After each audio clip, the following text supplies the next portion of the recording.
চপটি তৈরি করার জন্য প্রথমে আলু এবং বাঁধাকপিকে কুচি কুচি করে কেটে নিতে হবে।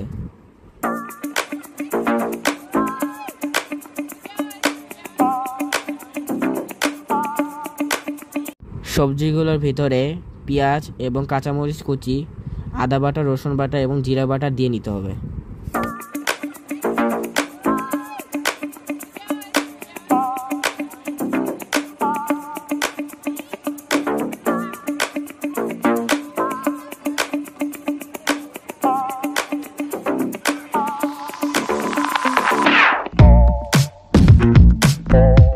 এর ভেতর পরিমাণ মতো চালের গুঁড়ি, হলুদের গুঁড়ি এবং মরিচের গুঁড়ো দিয়ে নিতে হবে।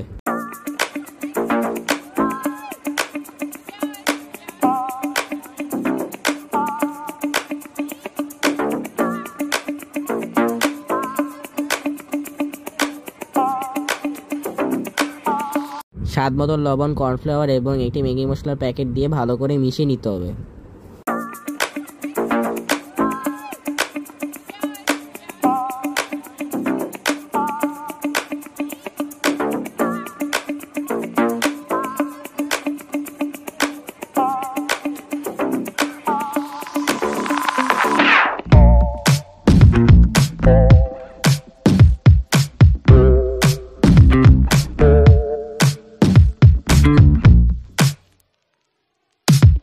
মেশানো শেষ হলে চুলায় একটি প্যান দিয়ে চপগুলো ভেজে নিতে হবে।